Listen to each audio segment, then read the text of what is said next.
Bienvenue sur Télé Djibouti dans cette nouvelle édition de votre journal de 15 heures au sommaire de l'actualité. Les travaux du 30e sommet arabe ont débuté aujourd'hui dans la capitale tunisienne avec la participation de plusieurs dirigeants arabes, dont le président de la République, Ismaël Omar Guelleh.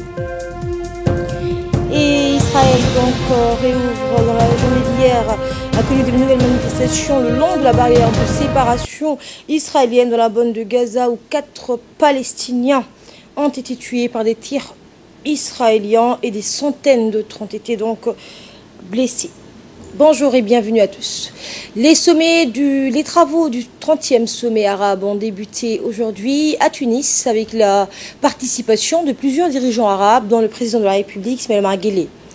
La séance d'ouverture de ce sommet annuel, présidée par le président de la République tunisienne, Beji Aïd Essebsi, en présence du roi Salman Ben Abdelaziz d'Arabie Saoudite, président de la session précédente du sommet, ainsi que l'émir du Koweït, le président d'Égypte, de la Libye, le président de l'État de Palestine et plusieurs autres dirigeants arabes. La cérémonie d'ouverture de ce sommet a également vu la participation du secrétaire général de la Ligue arabe, le secrétaire général des Nations Unies, le secrétaire général de l'Organisation de la coopération islamique, le président de la Commission de l'Union africaine, ainsi que la haute représentante de l'Union européenne pour les affaires étrangères et la politique de sécurité.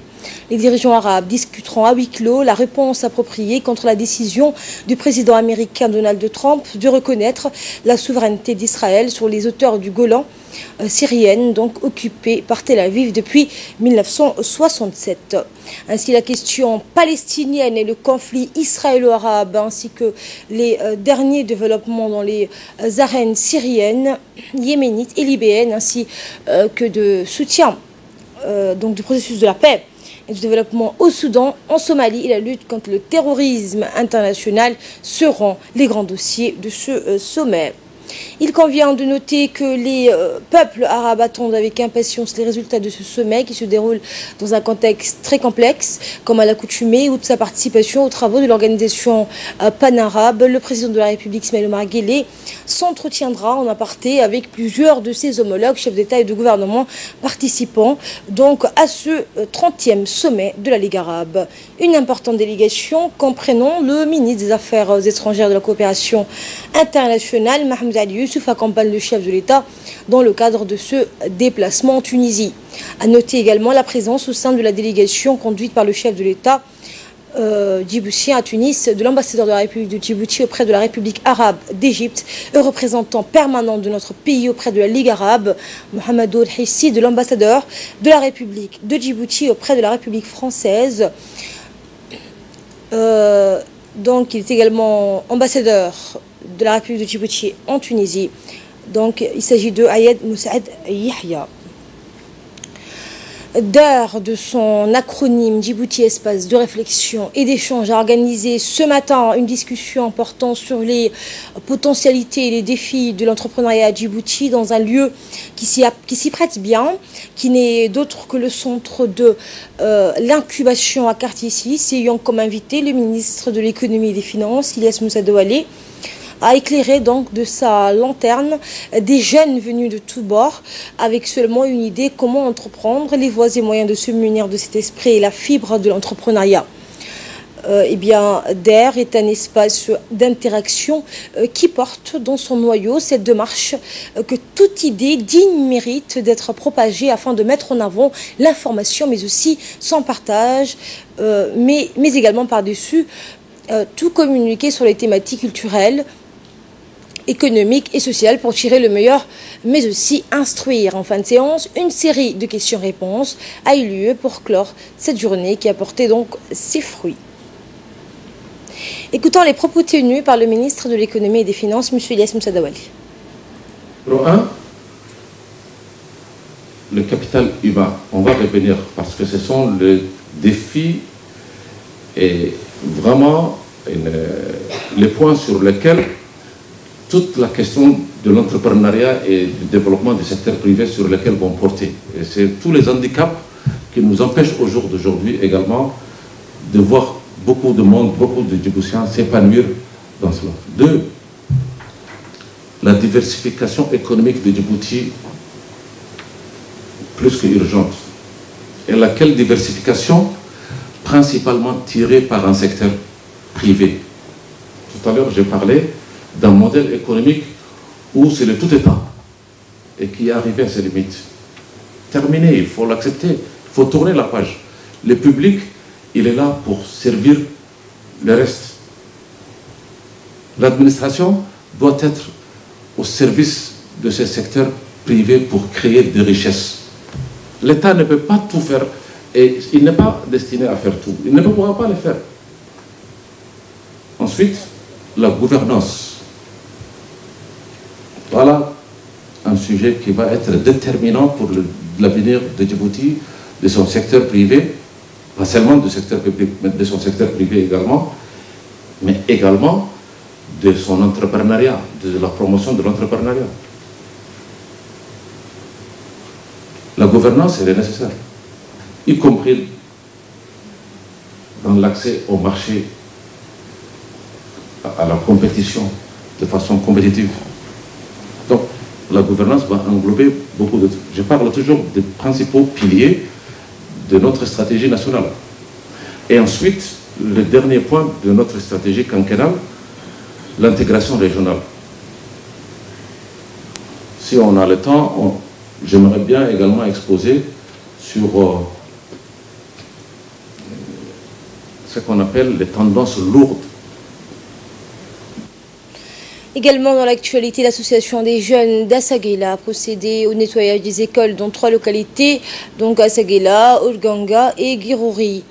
Eh bien, afin de soutenir le projet Mon École à moi initié par le ministère de l'Éducation nationale. Ensuite, après avoir terminé le nettoyage, l'association a distribué des moustiquaires afin de protéger les habitants donc, de ces localités contre le paludisme dans 2 localités, donc à savoir Assaguela et Girori. Des nombreuses personnes de la localité, les recals, les parents d'élèves, les enseignants, les élèves et les habitants donc ont participé en masse à l'événement et ont soutenu l'association sur l'action qu'ils ont menée.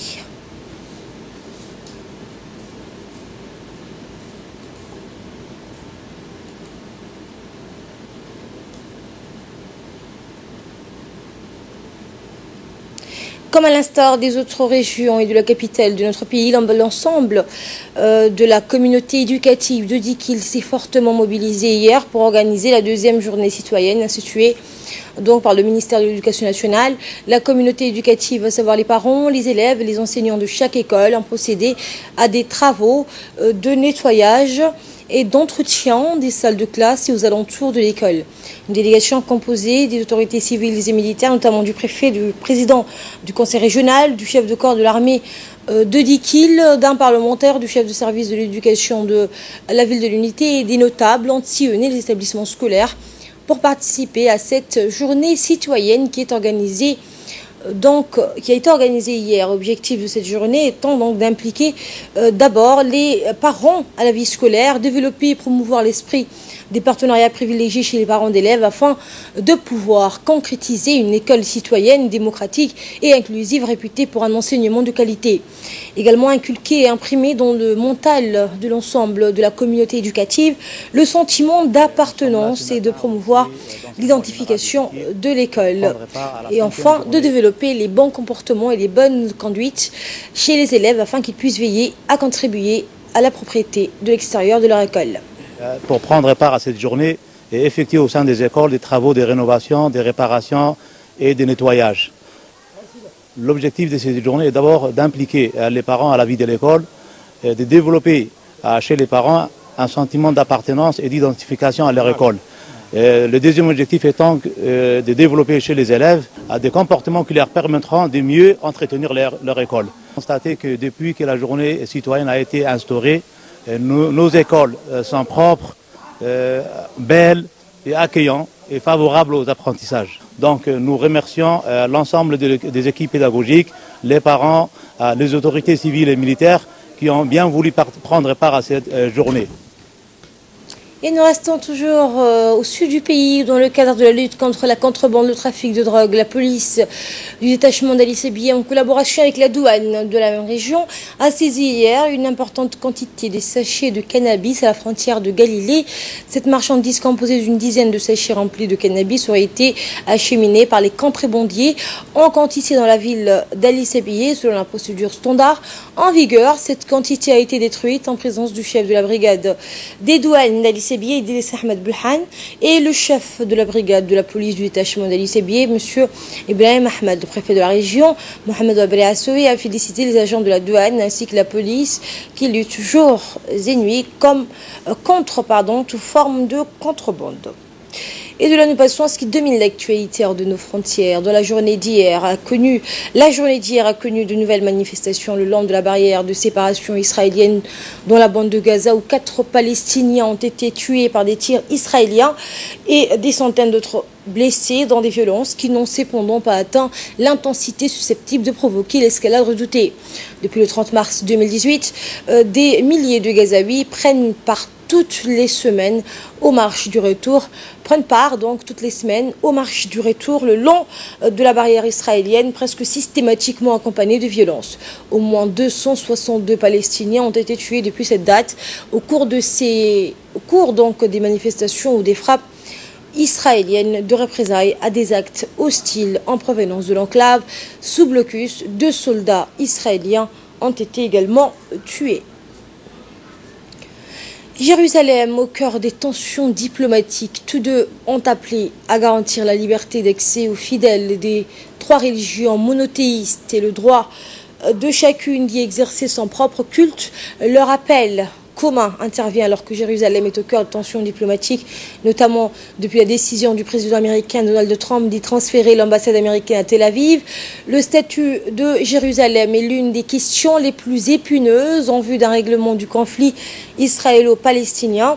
Israël considère toute la ville de Jérusalem comme sa capitale, alors que les Palestiniens veulent faire de Jérusalem-Est, secteur palestinien de la ville occupée et annexé par Israël, la capitale de l'État auquel ils aspirent. L'ONU considère quant à elle que cette question doit faire l'objet d'un accord entre Israéliens et Palestiniens et qu'en attendant, les capitales ne doivent pas établir à Jérusalem leur représentation diplomatique en Israël. En Slovaquie, pour la première fois dans l'histoire du pays, c'est une femme qui a été élue hier présidente de l'État slovaque. Zuzana Kaputova, 45 ans, s'est largement imposée. Elle remporte plus de 58% des suffrages selon les résultats quasi partiels sur son rival Marcos Sefcovic, le commissaire européen soutenu par le Parti social-démocrate, discrédité aux yeux des électeurs. Elle a indiqué, je cite, « Je suis heureuse non seulement pour le résultat, mais surtout pour le fait qu'il est possible de ne pas succomber au populisme, de dire la vérité, de soulever des intérêts sans vocabulaire agressif. » Et enfin, ces pannes électriques au Venezuela, de nouvelles protestations dispersées par les gaz lacrymogènes des partisans du président Nicolás Maduro et de l'opposant Juan Guaido ont manifesté hier dans les rues vénézuéliennes. Des débordements conduits les forces de police à user de gaz lacrymogène pour disperser les manifestants. Juan Guaido, chef du Parlement reconnu comme président par intérim par une 50aine de pays, avait appelé ses partisans à transformer l'indignation en mobilisation. Dans l'après-midi d'hier, il a lui-même participé à plusieurs rassemblements dans l'état de Miranda, au sud-ouest de la capitale, Caracas, ainsi que 20 États sur 23 se sont retrouvés à nouveau plongés dans le noir vendredi soir, et de nombreuses autres régions restaient encore sans courant hier. C'est ainsi que prend fin cette édition. Merci de votre aimable attention. J'aurai le plaisir de vous retrouver demain à la même heure et à la même place. Très bonne suite de programme sur Télé Djibouti.